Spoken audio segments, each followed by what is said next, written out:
Hello दोस्तों, स्वागत है आज की वीडियो में। और आज हम लोग करने वाले हैं सेंटर स्टेट रिलेशंस को। भाई सेंटर स्टेट रिलेशंस पढ़ने वाले हैं, तो भाई सेंटर स्टेट रिलेशंस स्टार्ट करते हैं यहाँ पे। And India's quasi federal. तो भाई क्वासी फेडरल का मतलब क्या होता है, क्या आपको पता है? तो भाई क्वासी फेडरल का मतलब होता है वो सिस्टम गवर्नमेंट का जिसमें बोथ मतलब यूनिटरी और फेडरल दोनों फीचर्स होते हैं, उसे बोलते हैं क्वासी फेडरल स्ट्रक्चर। तो भाई क्वासी फेडरल स्ट्रक्चर इंडिया का है, characterised by a well defined framework of a centre state relations. ठीक है, design to maintain a balance between a strong central authority and autonomous state governments. मतलब strong जो central authority जैसे PM Modi हैं, और जो छोटी छोटी स्टेट्स हैं भाई, जैसे कि योगी जी हो गए, यहाँ पे महाराष्ट्र हो गई, अलग अलग हो गए, तो सबको जो कनेक्शन क्रिएट करता है भाई सेंटर स्टेट रिलेशन, उसमें बहुत बड़ा पार्ट क्रिएट करता है।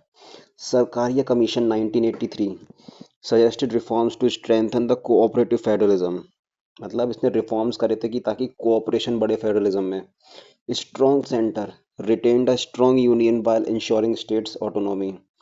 स्ट्रेंथ मतलब स्ट्रेंथ सबसे ज़्यादा होगी वो सेंटर के पास ही होगी, तो स्ट्रॉन्ग सेंटर हो जाएगा।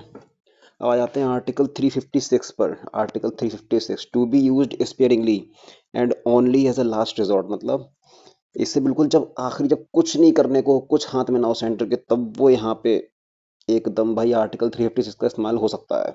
गवर्नर्स रोल क्या होता है इसमें? Should be a neutral figure. Neutral figure होना चाहिए। न्यूट्रल मतलब भाई किसी की साइड ना हो, ना वो स्टेट की तरफ हो ना वो सेंटर की तरफ हो। Not involve in active politics of the state. ठीक है। Inter state council 1990 examined centre state relations and emphasise the need for better coordination between union and states. ठीक है। अंडर आर्टिकल 263 आर्टिकल में इंटर स्टेट काउंसिल दिया हुआ है। तो देखो भाई ये इतना खास कुछ है नहीं, नॉर्मल थ्योरी रखी हुई जो एग्जाम में नहीं पूछते हैं, तो उस पर हम लोग ज़्यादा ध्यान नहीं देंगे। All India service favoured their continuation for administrative uniformity. तो इतनी ये चीज़ें हैं। Financial relations concurrently centre should consult states before making laws on subject in this is. ठीक है। अब आ जाते हैं पंची कमीशन पे। पंची कमीशन 2007 में आया। आपको ये डेट याद रखनी है। सरकारी कमीशन कब आया था? सरकारी कमीशन आया था 1983 में। और 1983 में भाई क्या हुआ था? इंडिया ने पहली बार क्रिकेट वर्ल्ड कप जीता था। क्रिकेट वर्ल्ड कप जीता था, और ये किसे हरा के जीता था? वेस्ट इंडीज को हरा के। जो वेस्ट इंडीज 1975 में ही वर्ल्ड कप जीत चुकी थी, 1979 में भी जीत चुकी थी। ऑस्ट्रेलिया इंग्लैंड को हरा के आ रही थी। 1983 में जीत नहीं पा रही थी कि इंडिया जीत गई। इंडिया ने वेस्ट इंडीज को हरा दिया था। फिर 1987 में ऑस्ट्रेलिया जीत जाती है। चलो मैं अब शांत हो जाता हूँ, मुझे क्रिकेट की नॉलेज थोड़ी सी ज़्यादा है, तो मैं ये भी आपको सब बताता रहूँगा जो यूजलेस है। ऐसे ही बता दिया। Punchhi commission 2007 suggested reforms for better federal balance. ठीक है। आपको सिर्फ इतना याद रखना है कि सेंटर स्टेट रिलेशनशिप रिलेटेड कौन सी कमीशन है। तो पंची कमीशन हो गया 2007 का, सरकारी कमीशन 1983 का। एंड पंची कमीशन ने क्या कही थी? फिक्स टेन्योर होना चाहिए गवर्नर का। Should act as an impartial constitutional authority. ये वहां भी दिया हुआ था कि न्यूट्रल होना चाहिए। और न्यूट्रल और इम्पार्शियल सेम ही चीज है। If bill is reserve for the president it should be disposed of within 6 months to avoid unnecessary delays in the legislative process. अगर बिल प्रेसिडेंट के लिए रिजर्व किया गया है तो वो 6 महीने के अंदर डिस्पोज किया जाना चाहिए, ताकि ज़्यादा डिले ना हो उसमें। फिर आता है Rajamannar commission 1969 setup by Tamil Nadu government. तो तमिलनाडु की सरकार ने इसे सेटअप किया था राजमन्नार कमीशन को 1969 में। अब आते हैं articles related to centre state relations. Legislative reforms, administrative, financial, ये तीन कैटेगरीज होती हैं। आर्टिकल 245 से लेकर 255 में दिया हुआ है legislative reforms relations. Division of legislative powers between parliament and the state legislature. तो इसमें जो पावर्स का डिवीजन है भाई, लेजिस्लेटिव मतलब विधानसभा वगैरह हो गई, और पार्लियामेंट संसद हो गई है, उसके बीच में पावर्स को डिवाइड किया गया है। Procedures for passing joint legislature, और मिलकर कोई कानून बनाना चाहते हैं तो उसके बारे में दिया हुआ है। मिलकर कोई कानून बनाना चाहते हैं उसके बारे में दिया हुआ है। एडमिनिस्ट्रेटिव रिलेशंस आर्टिकल 256 से लेकर 263 में दिया हुआ है। Coordination between parliament and state legislatures in the implementation of laws and politics. ठीक है। मतलब कोऑर्डिनेशन होना चाहिए between parliament and state legislature in implementation, जो इम्प्लीमेंट किए जाते हैं लॉज उसके बीच में। Financial distribution of financial resources, मतलब फाइनेंशियल रिसोर्स के डिस्ट्रीब्यूशन के बारे में बात हुई है। आप लोग समझ जाओगे चीज, वो ये मेजर चीज ये है। फाइनेंशियल रिलेशन दिए हुए हैं आर्टिकल 268 से 293 में। एडमिनिस्ट्रेटिव दिए हुए हैं 256 से 263 में।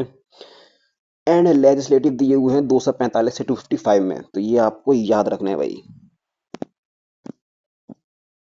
देख रहे हो आर्टिकल ही आर्टिकल भर रखे हैं। तो आते हैं लेजिस्लेटिव रिलेशंस पे, जो कि हैं 245 से 55, जो कि पूरे 11 हो गए। पार्ट 11, तो पार्ट 11 में दिया हुआ है legislative relations. Article 245 extent of laws made by parliament and state legislatures, ठीक है, एक्सटेंट क्या है। Article 246 subject matter of laws, seventh schedule union state concurrent, ये दिए हुए 246 में। 246 ए क्या कहता है, अलाउज स्टेट टू लेजिस्लेट और inter state supply of goods and services. तो ये स्टेट को अलाउ करता है कि वो लेजिस्लेट करे, मतलब लॉ बनाए इंटर स्टेट सप्लाई पे जो गुड्स एंड सर्विसेज की होती है। Article 247 power of parliament to provide for the establishment of certain additional courts, अगर कोई एडिशनल कोर्ट्स बनानी होती तो ये पावर पार्लियामेंट के पास है। Grant parliament exclusive power to make laws including taxation on any matter, मतलब किसी भी टैक्सेशन वगैरह से इंक्लूडेड कोई है तो पार्लियामेंट के पास एक्सक्लूसिव पावर होती है। एक्सक्लूसिव मतलब सिर्फ पार्लियामेंट ही बना सकती है, ये दिया हुआ है आर्टिकल 248 में। अब आ जाते हैं आर्टिकल 249 पे, उसमें दिया हुआ है power of parliament to legislate with respect to matter in the state list, मतलब पार्लियामेंट नेशनल इंटरेस्ट के उस बेसिस पे स्टेट लिस्ट पे कोई भी लॉ बना सकती है। Article 250 power of parliament to legislate if a proclamation of emergency is in operation, parliament law बना सकती है अगर इमरजेंसी चालू है। 251 में दिया हुआ है, if a state law conflicts with parliament law under article 249 250 the parliament law prevails and the state becomes void to the extent of inconsistency. अगर स्टेट मतलब चाहती नहीं है कि भाई सेंटर के साथ चलें, कोऑर्डिनेट करें और उनके रूल्स नहीं मानती है तो वो वॉइड की बता दी जाएगी, मतलब मान्य नहीं होगी एंड सेंटर का रूल प्रिवेल करेगा। Article 252 parliament can make law on state subjects if two or more states request, और पार्लियामेंट लॉ बना सकती है अगर दो से ज़्यादा स्टेट रिक्वेस्ट करें कि भाई हमारे सब्जेक्ट पे, जैसे मैंने आपको पहले पार्लियामेंट वाली क्लास में बताया था कि पुष्कर सिंह धामी और योगी जा रहे हैं मोदी जी के पास, कह रहे सर सर सर सर नियम कानून बना दो हमारे लिए, हमसे हो नहीं पा रहा है, बाल झड़ गए बनाते बनाते लेकिन रूल नहीं बने। तो भाई इसी चीज़ को लेके भाई मतलब फिर मोदी जी कहेंगे ठीक है टेंशन नॉट, मोदी है तो मुमकिन है एंड कर देंगे हम तुम्हारा काम, एंड फिर वो बना देंगे सेंटर वाले लॉ स्टेट्स के लिए। तो article 252 parliament can make law on state subjects if two or more states required, parliament can make law on state subjects if two or more states request, तो ये तो बात हो गई। 253 बात करता है legislation to give effect to international agreement, ठीक है। लेजिस्लेशन टू गिव मतलब वही चीज जो इंटरनेशनल एग्रीमेंट होते हैं, अगर स्टेट में कुछ होने वाला है तो पार्लियामेंट के पास पावर होगी। 254 establishes the doctrine of repugnancy to resolve conflict between center and state relations on the concurrent list। तो रिपग्नेंसी क्या होता है,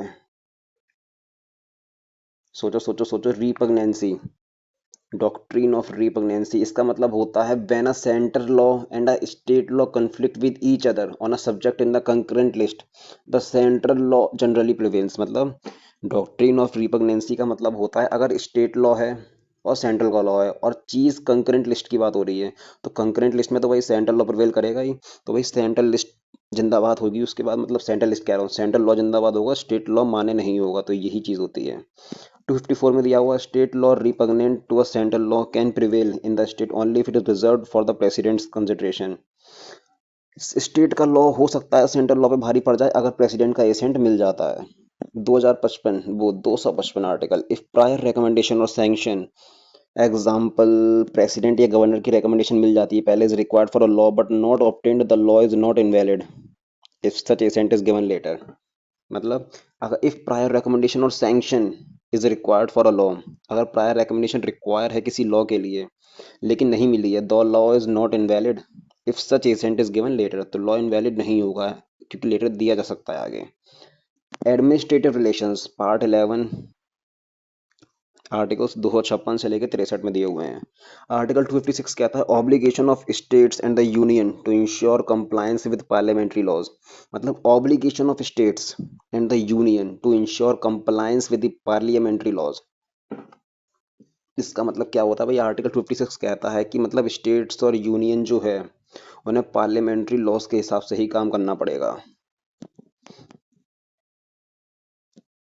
257 control of the union over states in certain cases, मतलब यूनियन का स्टेट्स के ऊपर जो कंट्रोल है कुछ कुछ केसेस में उसके बारे में बात करी गई है। 258 बात करता है power of the union to confer powers on state, ठीक है, मतलब स्टेट्स पावर दिखाने के लिए ये भी ठीक है। आर्टिकल 259 क्या कहता है, the president may entrust functions of the union to the state government in certain cases, ठीक है।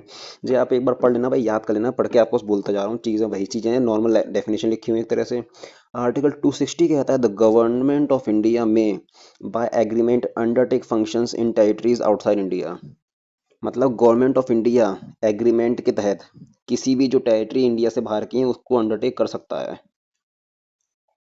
Article 261 public acts records and judicial proceedings of the constitution of India shall be recognised and respected throughout India. तो जो public act है, record and judicial proceeding है भाई, उन्हें throughout India पूरी respect मिलनी चाहिए, वरना तो भाई तुम मानोगे नहीं तो कंटेम्प्ट ऑफ कोर्ट ही लग जाता है भाई, सुप्रीम कोर्ट का जजमेंट नहीं मानोगे तो। Article 262 adjudication of disputes relating to waters, मतलब वाटर इंटर स्टेट रिवर्स के बारे में है, तो आर्टिकल 262 में दिया हुआ है। एंड 263 में ये आपको याद रखना है, ये वाला, ये इंटर स्टेट बॉर्डर डिस्प्यूट के लिए, बॉर्डर डिस्प्यूट, आर्टिकल 262, आर्टिकल 263 में दिया हुआ है provisions with respect to an inter state council, ISC. Inter state council की बात करी गई है तो आर्टिकल 263 में है। एंड 262 की बात करी गई है तो ये दिया हुआ है वाटर इंटर स्टेट रिवर्स के बारे में। तो चलो अब चलते हैं आगे, यहाँ पे आ जाते हैं हम लोग फाइनेंशियल रिलेशंस पार्ट 12 में दिए हुए हैं आर्टिकल 268 से 93 तक। तो 270 में क्या दिया हुआ, taxes levied and collected by the union and distributed between union and states. मतलब टैक्स जो लगाता है एंड कलेक्ट करता है यूनियन, और वो डिस्ट्रीब्यूट करे जाएंगे यूनियन और स्टेट्स के बीच में, ठीक है। 271 surcharge on certain taxes for purpose of the union. Surcharge लगता है कुछ चीज़ों के ऊपर, टैक्सेस के ऊपर। ये मतलब सरचार्ज क्या होता है ये हम लोग इकोनॉमिक्स में पढ़ेंगे। ये मान लो टैक्स ऑन टैक्स, मतलब जब टैक्स के ऊपर कोई टैक्स लग रहा है तो भाई उसे बोलते हैं हम लोग surcharge. Other related articles, article 302 में क्या कही गई है, the Indian parliament is empowered to impose restrictions on trade commerce and intercourse within India. The Indian parliament empowered है टू इम्पोज रिस्ट्रिक्शन, मतलब रिस्ट्रिक्शन लगा सकती है ट्रेड पे, कॉमर्स पे, intercourse within India, intercourse within India. लगा लो restriction यार, if you know you know, समझदार को इशारा काफी। Inter state council 1990, it was established on the recommendation of Sarkaria commission. मतलब इंटर स्टेट काउंसिल का किसकी रिकमेंडेशन में बना था, ये आ सकता है एग्जाम में भाई, 1990 में जो बना था ये सरकारिया कमीशन। सरकारिया कमीशन कब आया था, 1983 में हम लोगों ने ऊपर पढ़ा था। तो article 263 of Indian constitution establishes the inter state council, तो आर्टिकल 263 में दिया हुआ, हम लोग पहले पढ़ चुके हैं ऊपर। और 262 में दिया हुआ है वाटर डिस्प्यूट के बारे में, to address inter state issues and foster harmonious relations between the states and the union. Composition of the inter state council, inter state council का चेयरमैन कौन होता है, चेयरमैन होते हैं मोदी है तो मुमकिन है। मोदी है तो मोदी के अलावा कौन होगा भाई, मोदी है तो मुमकिन है। तो प्रधानमंत्री नरेंद्र मोदी जी हैं हमारे इंटर स्टेट काउंसिल के चेयरमैन। तो अब ये अगर वीडियो आप लोग 10 साल बाद देख रहे हो तो मोदी जी मत लगा के आना, कोई और होगा, भले बीजेपी का हो, वरना वहां पे नीचे मोदी लिख के आगे टिक मारा है कि बंदे ने मोदी बताया था। इसका मतलब है प्राइम मिनिस्टर जो भी होगा हाल ही का वो चेयरमैन होगा। Members chief minister of all states, हर स्टेट के चीफ मिनिस्टर होंगे। चीफ मिनिस्टर्स ऑफ यूटीज जिनमें लेजिस्लेटिव असेंबलीज हैं, ठीक है। Administrative administrators of union territories without legislative assemblies, ठीक है। 6 union cabinet rank ministers to nominated by prime minister, तो प्राइम मिनिस्टर जो नॉमिनेट करेंगे तो 6 यूनियन कैबिनेट मिनिस्टर भी होंगे। जोनल काउंसिल्स क्या होता है, zonal councils are statutory, statutory मतलब होता है बाई लॉ, मतलब किसी एक्ट के तहत जो चीज आई हो तो वो चीज होती है statutory and not the constitution. ये संवैधानिक बॉडी नहीं होती है, किसी भी आर्टिकल में नहीं दी हुई होती है। They are established by an act of the parliament, देखा तो किसी एक्ट के तहत बनी होती हैं, स्टेट्स ऑर्गेनाइजेशन एक्ट 1956, ठीक है। The act divide the country into 5 zones, तो 5 जोन में बांटा गया कंट्री को, तो northern, southern, central, eastern, western. Northern में आता है दिल्ली, यहाँ पे आ जाता है दिल्ली। सबसे नीचे सदर्न में आता है चेन्नई, बीच में आ जाता है Allahabad Prayagraj centre. And eastern में, ईस्टर्न कहाँ पे आता है, ईस्टर्न ईस्टर्न ईस्टर्न ईस्टर्न इधर आ गया ईस्टर्न, यहाँ पे आता है कलकत्ता, यहाँ पे आ गया मुंबई। अब आपको याद हो गया होगा ना, दिल्ली, चेन्नई, इलाहाबाद, कोलकाता, मुंबई। तो ये आपको याद रखना है। And provide a zonal council for each zone, और सबका एक जोनल काउंसिल में सब में एक जोन होता है। तो भाई ये नॉर्थ साउथ, ये भाई एक बार को क्या पता पेपर में क्वेश्चन बन जाए, तुम लोग याद रखना। Composition of this zonal council, composition भाई, चेयरमैन साहब कौन होते हैं इसके, इसके चेयरमैन भाई वो होते हैं जिनने अभी तक पार्लियामेंट में सेशन अटेंड ही नहीं करा है भाई। वो जो गाड़ी से आते हैं, छाता लगा के आते हैं बारिश में डेडिकेशन के साथ, लेकिन जब बैठक होती है भाई, पूरा सेशन चल रहा होता है, तब वो वहाँ पे absent होते हैं। तो ये हैं हमारे होम मिनिस्टर अमित शाह जी, हैं जो चेयरमैन है जोनल काउंसिल के। Vice chairman chief ministers of the states included in the zone, each zone act as vice chairman for that zone by rotation. मतलब वाइस चेयरमैन कौन होता है? Chief minister of the state included in each zone, जो हर zone में जो chief ministers होते हैं, act as vice chairman for that zone bye, और रोटेशन के हिसाब से होते हैं, each holding office for a period of 1 year. जैसे आज यूपी का बन गया तो कल बिहार का बनेगा। The northern eastern council, The Northern Eastern Council was constituted in 1971 by an act of parliament। तो नॉर्दर्न ईस्टर्न काउंसिल कब बना था? 1971 में by an act of parliament. तो ये हो जाता है भाई यहाँ पे हमारा सेंटर स्टेट रिलेशंस खत्म। आई होप आपको समझ आया हो। इसमें अब हम लोग स्टार्ट करेंगे अगला चैप्टर, जो कि होने वाला है इमरजेंसी, आपातकालीन पावर्स। तो दोस्तों हम लोग शुरू करते हैं इमरजेंसी एंड कॉन्स्टिट्यूशनल अमेंडमेंट वाला चैप्टर। भाई तो शुरुआत करते हैं इमरजेंसी, जिन्हें हम लोग बोलते हैं हिंदी में आपातकालीन। तो जो कि आपने डिब्बा देखा होगा ट्रेन में भाई, आपातकालीन विंडो होती है, सबकी फेवरेट होती है भाई, सब लोग चाहते हैं भाई सबको वो वाली विंडो मिले जिसमें भाई पूरे तुम बाहर जा सको, तुम्हारा फोन चोरी हो सके आराम से, एंड तुम कोई भी पानी की बोतल या समोसे से खरीद सको। तो भाई इसीलिए बनी होती है इमरजेंसी विंडो। तो भाई इमरजेंसी में क्या होता है? Emergency provisions are mentioned under part 18। तो मैंने आपको बताया था भाई, तुम 18 साल की होती तुम्हारे जीवन में आती है इमरजेंसी है, तुम्हें कुछ करना है, पैरों पे खड़े होना है। लेकिन क्या करें भाई, 25 साल तक मतलब 18 से लेकर 25 तक की जो उम्र होती है, सब लंगड़े रह जाते हैं। बेरोजगारी एट पीक, हम भी हैं, तुम भी हो, सब हैं। Emergency provisions are mention under part 18 of the constitution in article 352 से 352 से लेकर 360 तक भाई आर्टिकल दिए हुए हैं इमरजेंसी के, जो कि मोटे मोटे होते हैं 352+4, 356+4, 360। तो भाई 352 में तो ये वो होते हैं नेशनल इमरजेंसी, जो कि 3 टाइप की इमरजेंसी होती है इंडिया में। पहली नेशनल, फिर स्टेट इमरजेंसी, फिर फाइनेंशियल। पहली होती है 352 आर्टिकल, फ्री होती है state emergency 356 article, financial emergency होती है 360 में।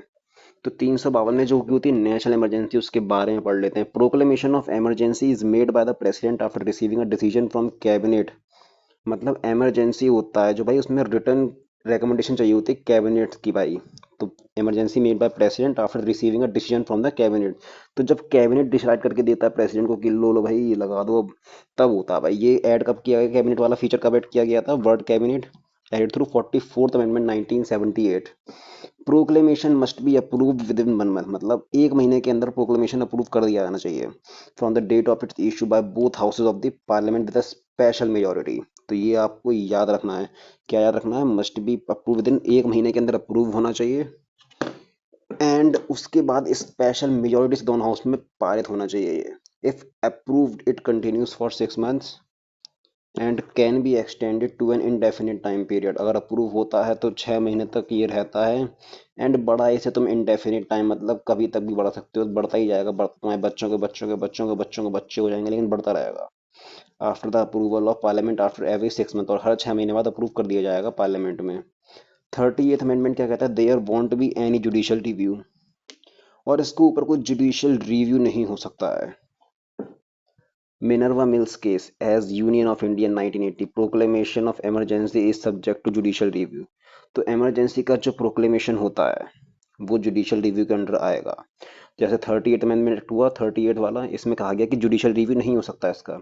लेकिन मिनर्वा मिल्स वाला जो केस हो उसमें कही गई कि ये अंडर द जुडिशियल रिव्यू है, ये आपको याद रखना। और ये केस कब हुआ था? 1980 में। ग्राउंड्स ऑफ प्रोक्लेमेशन, ग्राउंड्स के मतलब किसके आधार पे हो सकता है? तो वॉर, अगर लड़ाई हो गई, एक्सटर्नल एग्रेशन, पाकिस्तान वाले हमला कर रहे हैं, armed rebellion, this term was interested inserted this term was inserted by the 44th amendment 1978। तो ये वाला टर्म भी ऐड किया गया था 1978 में। क्या है? Armed rebellion. Before that it was known as internal disturbance. पहले ये इंटरनल डिस्टर्बेंस था जिसका गलत फायदा उठा रही थी और सरकारें, जो कि अब भी उठा लेती हैं। Revocation, emergency can be revoked at any time by the president without any requirement for parliamentary approval। Emergency जो होती है वो प्रेसिडेंट कभी भी हटा सकता है बिना पार्लियामेंट की मंजूरी के। But if Lok Sabha passes a resolution just वैसे, लेकिन अगर लोकसभा सिंपल मेजोरिटी से रेजोल्यूशन पास करती है कि नहीं भाई डिसकंटिन्यूएशन नहीं होनी चाहिए, तो भाई इमरजेंसी रहेगी और प्रेसिडेंट को क्या है मतलब, if Lok Sabha passes a resolution just by simple majority approving the discontinuation of emergency, then in that case president must revoke, मतलब एक तो ये है कि प्रेसिडेंट कभी भी हटा सकते हैं भाई without any requirement of parliamentary approval. लेकिन अगर लोकसभा सिंपल मेजोरिटी से पास करके भी कहती है कि भाई डिसकंटिन्यू करो इमरजेंसी, तो प्रेसिडेंट को करनी पड़ेगी। Effects of national emergency, effects क्या होते हैं इसके? Effects on centre state relations, ये कि दिया हुआ है आर्टिकल 53 में इफेक्ट्स दे रखे हैं। Federal system becomes unitary in nature, जो फेडरल सिस्टम होता है भाई तो वो यूनिटरी बन जाता है। इसका मतलब क्या होता है? फेडरल नहीं है, यूनिटरी है। During non emergency time centre can give directions to state, मतलब जैसे नॉन इमरजेंसी टाइम है वहाँ पे सेंटर डायरेक्शन देती है स्टेट्स को on some special matter, but emergency में it can give directions on any matter, वो किसी भी मैटर पे डायरेक्ट एडवाइस दे सकती है। इमरजेंसी में parliament is empowered to make laws on any subject mention in the state list, तो parliament के पास पावर होती है कि भाई स्टेट में किसी भी सब्जेक्ट पे कुछ भी भाई रूल बना सकती है। Effects on the life of Lok Sabha and legislative assemblies, effects it may be extended for, 1 साल तक एक्सटेंड करी जा सकती है, but this extension can not continue beyond a period of 6 months after the emergency has cease to operate. ये action करी जा सकती है 1 साल तक, लेकिन ये एक्सटेंशन जो है वो 1 साल मतलब वो 6 महीने से ज़्यादा नहीं कर सकता है भाई ऑपरेट, ठीक है। Effect on fundamental right, article 358 कहता है कि suspension of fundamental right guaranteed bye article 19, मतलब आर्टिकल 19 जो फंडामेंटल राइट गारंटी करता है उसका सस्पेंड हो जाना आर्टिकल 58 में दिया हुआ है। Article 19 can only be suspended on the grounds of war and external aggression and not in the case of armed rebellion, तो ये सिर्फ वॉर और एक्सटर्नल एग्रेशन के केस में होगा, आर्म्ड रिवेलियन में नहीं होगा। It deals, article 359 deals with the suspension of other fundamental rights, जो और बची खुची एफआरस हैं। It empowers the president to suspend right to move any court for enforcement of FRs except article 20 and 21 which can never be suspended, मतलब president को power देती है right to move any court for enforcement और except article 20 which can never be suspended. It deals with, मतलब it empowers the president, मतलब president को power देती है right to move any court, ये जो हम लोगों की राइट है उस पे लिमिटेशंस लगाने की, और enforcement of article 2021 which can never be suspended, ठीक है। National emergency declaration till now 1962 Indo China war, ठीक है, ये आपको याद रखनी है कब तक हुई है। तो 1962 में हुई है, 1971 में इंडिया एंड पाकिस्तान वॉर के टाइम पे हुई, 1975 में इंटरनेट डिस्टर्बेंस के कारण हुई थी जब पीएम इंदिरा गांधी थी, उन्होंने करा था। जो 25 जून को यहाँ पे जो मनाते हैं संविधान हत्या दिवस, जो किसने स्टार्ट किया है? किसने स्टार्ट किया है? कांग्रेस का दुश्मन कौन? मोदी जी। तो मोदी जी ने हमारे भाई कुछ स्टार्ट किया हो ना किया हो भाई, यहाँ 25 जून को संविधान हत्या दिवस जरूर स्टार्ट कर दिया है। और जो 20 जुलाई को हुआ था वो क्या था फिर? If you know, you know. Article 354, distribution of revenue. President can modify distribution of money between center and states. काम भी करती है प्रेसिडेंट यार अपनी। President can modify distribution of money, ठीक है, करती होंगी modify.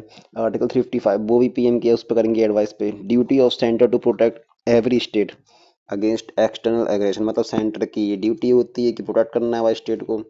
Article 355 act as the foundation for the centre to intervene in a state under article 356 when necessary, creating a clear correlation between two provisions, मतलब article 355 में दिया हुआ है कि जरूरत होगी तो भाई सेंटर आ जाएगी स्टेट में नियम बनाने के लिए, कोऑर्डिनेट करने के लिए। आर्टिकल 56 कहता है प्रेसिडेंट रूल के बारे में, तो ये हो जाती है अगली स्टेट इमरजेंसी, जिसे हम लोग प्रेसिडेंट रूल कहते हैं। If a situation has arisen in which government of the state cannot be carried on in accordance with the provisions of the constitution, अगर जो सरकार जो स्टेट में है वो संविधान के अकॉर्डिंग नहीं चल रही है तो प्रेसिडेंट रूल लगेगा। Whenever state fails to comply with or to give effect to any direction from the centre, मतलब सेंटर के आधार पे फिर से नहीं चल रही है भाई ना, तुम बात मान रहे हो तब कर सकते हैं। अप्रूवल कैसे होता है? Must be approved by both houses of parliament with a simple majority with in 2 months, मतलब दोनों हाउस से पास होना चाहिए सिंपल मेजोरिटी से 2 महीने के अंदर from the date of its issue. और अप्रूव हो जाता है अगर then it continue for 6 months and can be extended for a maximum period of 3 years, और अप्रूव हो जाता है तो 6 महीने तक कंटिन्यू रहेगा, उसका extend for a maximum period of 3 years, ठीक है। Proclamation bye the president of India which can be done only after cabinet approval, proclamation भाई कौन करेगा? प्रेसिडेंट ऑफ इंडिया प्रोक्लेम करता है कैबिनेट अप्रूवल के साथ, जो कि 44th अमेंडमेंट 1978 में दिया हुआ है। अब आ जाते हैं आगे, revocation any time by the president no need of parliamentary approval, जो कि पहले बारी में भी था। मतलब प्रेसिडेंट कभी भी जब उनका मन हुआ सो के उठी जुआई लिए उसके बाद कर दिया कि हटो इमरजेंसी हटाओ। If Lok Sabha passes a resolution through simple majority, और वो ये लोकसभा का ले भर ले सिंपल मेजोरिटी से पास कर दिया, तब हो सकती है ये चीज। कंसिक्वेंसेस क्या होता है? President can take up the functions of governor, president govern, तो चिंदी काम होगा ना भाई, इसमें तोड़ने वाली बात क्या है? तुम प्रेसिडेंट हो, तुम्हें एंड में आके काम गवर्नर वाले करने पड़ रहे हैं इमरजेंसी में आके, तो क्या फायदा? President can take up the functions of state legislature, executive is dismissed and legislature is either suspended और डिसॉल्व। मतलब प्रेसिडेंट सब पे फंक्शंस कर सकती है, लॉ बना सकती है पार्लियामेंट, ठीक है। There is no effect of fundamental right during president rule, मतलब जैसे पहले वाली में भाई आर्टिकल 19 इफेक्ट पड़ रहा था, तो ये 356 आर्टिकल जो स्टेट इमरजेंसी है प्रेसिडेंट रूल है, उसमें भाई फंडामेंटल राइट पर कोई असर नहीं पड़ेगा, देयर इज नो इफेक्ट। जे आपको याद रखना है। Use of article 356 for the first time president rule was impose इन पंजाब, सबसे पहली बार भाई पंजाब में लगा था 1951 में। Manipur was undergone the president rule the most number of times 11, तो मणिपुर भाई 11 बार लग चुका है, शायद आपको याद रखना है। हाँ हाँ, मणिपुर वही हाँ, इंडिया का वो हिस्सा जहाँ मोदी अभी तक नहीं गए हैं। In Uttar Pradesh president rule was impose 10 times, Uttar Pradesh में भाई प्रेसिडेंट रूल 10 बार लागू हो चुका है। Chhattisgarh Telangana are the only Indian state that have never been placed under president rule, और छत्तीसगढ़ और तेलंगाना एकमात्र, दो मात्र स्टेट्स हैं जो कभी प्रेसिडेंट रूल के अंडर में नहीं आई हैं। SR Bombay case significantly cartel the misuse of article 56 के मिसयूज के बारे में बात करी है कि भाई जुडिशियल रिव्यू के अंडर आएगा प्रेसिडेंट रूल, ये नहीं है कि जब मन हुआ मुंह उठा के लगा दी। B R Ambedkar about article, it should be used as a last resort and as a means of final records, मतलब एज अ लास्ट रिजॉर्ट, मतलब जब कुछ नहीं बचे तुम्हारे हाथ में, कुछ कंट्रोल में ना हो, तब तुम इसे यूज करो, ऐसा अंबेडकर जी ने कही है। आर्टिकल 360 फाइनेंशियल इमरजेंसी, हाँ तो फाइनेंशियल इमरजेंसी कहते हैं। Proclamation article 360 empowers president to proclaim a financial emergency if he is satisfied that financial stability of India in case of part has been threatened। मतलब वही है भाई, इसमें मोटा मोटा ये देखो भाई कि मतलब जब भी रहेगा तुम्हारी भाई अर्थव्यवस्था हिल रही है तो फाइनेंशियल इमरजेंसी लगा दी जाएगी। It is approved by parliament, 2 महीने के अंदर अप्रूव करनी होती है सिंपल मेजोरिटी से, सेम एज प्रेसिडेंट रूल की तरह एकदम। और आज तक कोई फाइनेंशियल इमरजेंसी इंडिया में नहीं लगी, no financial emergency has been imposed till now. ये तो वही चीज़ है, ऐसी पढ़ लेना एक बार, आपको कोई इतना कुछ खास नहीं है। पार्ट 20 आता है कॉन्स्टिट्यूशनल अमेंडमेंट, ठीक है। तो ये दिया हुआ है आर्टिकल 368 में, जो लिया गया है किससे? साउथ अफ्रीका से, जिसमें nomination of seats of Rajya Sabha भी किसमें दिया हुआ है? साउथ अफ्रीका में। तो article 368 deals with the procedure of amendment, ठीक है। बहुत बार बता चुका हूँ मैं आपको, अगर आप लोग स्टार्टिंग से क्लास ले रहे हो आपको पता होगा। Parliament can not amend those provisions which form the basic structure of the constitution, जो चीज़ें बेसिक स्ट्रक्चर बनाती हैं भाई, उसको अमेंडमेंट नहीं किया जा सकता है। ये केशवानंदन भारती केस 1973 में इस चीज़ पे बात हुई है। बेसिक स्ट्रक्चर संविधान का क्या होता है? Is not mention in the constitution, ये कॉन्स्टिट्यूशन में चीज़ मेंशन नहीं है। But was born in Kesavananda Bharati case and has evolve in further case, ठीक है। It consist of judicial review, independent judiciary, separation of powers, federal structure, secularism, supremacy of the constitution. तो ये चीज़ें भाई जैसे बेसिक स्ट्रक्चर ये हो गया मोटा मोटा, ये आप लोग बार देख लेना, याद कर लेना, ये हो सकता है पेपर में आ जाए। Procedure, constitutional amendment bills can be introduce in either houses of parliament but not in the state legislature.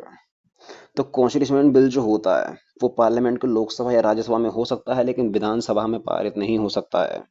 Can be introduce by any minister और प्राइवेट मेंबर, इंट्रोड्यूस से कोई भी कर सकता है, अंटू पंटू चिंटू पिंटू कोई भी कर सकता है, रवि किशन तक कर सकते हैं भाई, बाकी फिर तुम समझ जाओ कोई भी कर सकता है।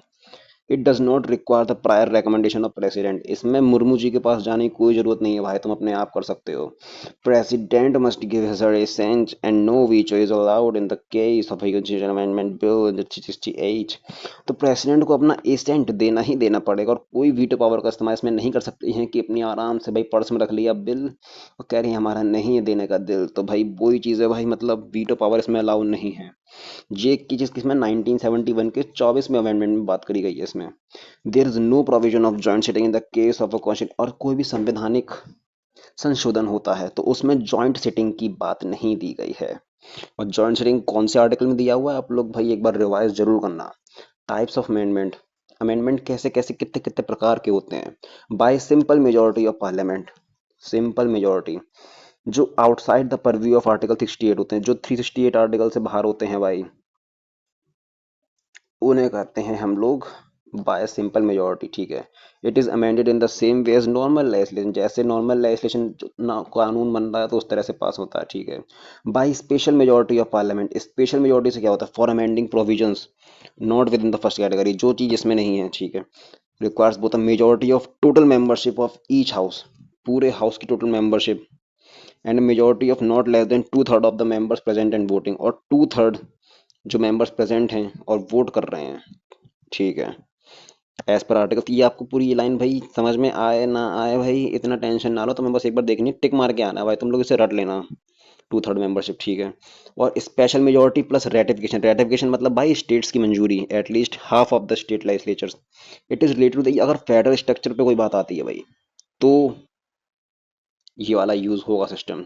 Amendment special majority of parliament plus state ratification bye simple majority, सब में सिंपल मेजोरिटी से हर स्टेट में पास हो जाए 50% से ज्यादा। तो सिंपल मेजोरिटी से क्या क्या हो सकता है, administration establishment of new state, अगर अपना अक्साई चीन वाला पार्ट हो गया है जैसे, एंड पीओके हो गया, इंडिया में आना है, तो भाई ये वाला अमेंडमेंट किया जाएगा सिंपल मेजोरिटी से। Formation of new states, alteration of boundary, Uttar Pradesh में एक और उत्तर मध्य प्रदेश कुछ भी निकाल दें भाई। Second schedule, fifth schedule, quorum of the parliament, delimitation to create abolish legislative council, use of official language, election to parliament and state legislature, union territory, salaries and allowances of members of parliament, provisions amended by special majority. Special majority से क्या होता है, अगर amend करें, fundamental right, DPSP, fundamental duties, ये आपको रखने हैं याद, याद करके रखना है याद। Provisions amended by special majority plus ratification of at least, मतलब वही स्पेशल मेजोरिटी से पास करना है और 50% से ज़्यादा स्टेट्स की मंजूरी चाहिए भाई। तो इलेक्शन ऑफ प्रेसिडेंट, अगर राष्ट्रपति चुनने का प्रावधान चेंज करना पड़ेगा तो भाई यही वाला सिस्टम यूज होगा। सुप्रीम कोर्ट, हाई कोर्ट के बारे में कोई भी उंगली करनी है भाई तो सबकी परमिशन लेनी पड़ेगी। और तुम्हें अमेंडमेंट के बारे में फिर से उंगली करनी है भाई तो भी ये करनी पड़ेगी। कोई भी लिस्ट है 7 शेड्यूल में, उसके बारे में तुम्हें उंगली करनी है तो भी भाई तुम्हें ये सिस्टम यूज करना पड़ेगा। Distribution of legislative powers between centre and states, ठीक है, तो भाई इसमें भी ये यूज होगा। Representation of states in the parliament, states का रिप्रेजेंट पार्लियामेंट में, उसमें भी रेटिफिकेशन मांगा जाएगा। तो भाई यहाँ पे फिर इंस्टाग्राम पे बहुत सारे कमेंट्स आए थे अमेंडिंग प्रोसीजर को लेके। तो एक कोई केसी बेयर करके था, उसने कमेंट किया था, this variety of amending process is wise but rarely found. ये अमेंडिंग प्रोसेस वाइज तो है लेकिन बहुत ही कम फाउंड होता है। ये भाड़ में जाता, तुम क्या बोल रहे हो, बस तुम्हें देख लेना है एक बार को कि किसने किसने क्या कही है। ये चिंटू ने तो ये दो बात बोली दी हैं, तो भाई ये हो गई, strikes a good balance between rigidity and flexibility. ठीक है। The amending process has proved itself one of the most able,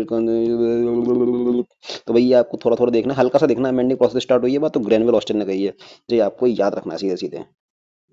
recent constitution amendment, तो भाई किसी बंदे ने एक बार मेरी वीडियो पे कमेंट किया था फैट मैन के रिव्यू वाले में कि सर सर सर अमेंडमेंट वाला चैप्टर नहीं है, तो भाई अमेंडमेंट वाला चैप्टर है, सर ने छोटे में निपटा दिया है। 100th amendment India Bangladesh enclave वाला है। 101 जीएसटी आ गई। 102 में national commission for backward classes article 338 में शायद दिया हुआ है। 103वां अमेंडमेंट ईडब्ल्यूएस के लिए इकोनॉमिक वीक सेक्शन 10% रिजर्वेशन। 104वां रिमूवल ऑफ एंग्लो इंडियन। 105वां it restore the power of the state government to identify socially and educationally backward classes. 106वां one third of seats in Lok Sabha reserve for women. Important amendments have been separately डीड in each chapter, तो भाई अलग से chapter नहीं बनाया, जो important है वो सर ने साथ में दे दिए हैं। 42nd amendment is also known as mini constitution, तो 42वां जो अमेंडमेंट था उसे मिनी कॉन्स्टिट्यूशन कहते हैं। Due to extensive changes it brought to our constitution. ठीक है। K C Wheare said the variety in the amending process is wise but is rarely found, तो मतलब वेराइटी जो अमेंडिंग प्रोसेस में वो अच्छी है लेकिन बहुत, ये रिपीट कर दी, पेज घेर लिया, ये देखो दिखाऊं आपको। जो ये लिखी है द वेराइटी, ये वाला पार्ट जो लिखा हुआ है और ये लिखा हुआ, ये दोनों सेम चीजें हैं। तो भाई L O V E Y O U A L L love you all guys, मेरे साथ ऐसे ही बने रहिए एंड कंटिन्यू रखेंगे हम लोग भाई इस तरह से ही। एंड भाई थोड़े से व्यूज कम होते जा रहे हैं, मतलब पहले वाली वीडियो में लोग ऐसे कमेंट कर रहे थे कि भाई बहुत यार, मतलब यार भैया रुकना मत, भैया मजा आ रहा है एकदम, ऐसे ही लेते रहो भैया एकदम क्लास सारी। एंड लेकिन फिर धीरे धीरे व्यूज कम होते जा रहे हैं, अब पता नहीं भाई क्यों, क्या रीजंस हैं, आप लोग जानो प्लीज। लेकिन भाई लाइक करना, कमेंट करना कि भाई आप लोग देख रहे हो क्लास को। ताकि मैं आगे वीडियो बनाने का मेरे अंदर मोटिवेशन रहे। भाई व्यूज़ कम आएंगे तो मैं नहीं बना पाऊंगा भाई, मेरा सीधी बात मन नहीं होगा, डिमोटिवेट हो जाऊंगा मैं भी। तो भाई मिलते हैं अगली वीडियो में। Love you all, bye.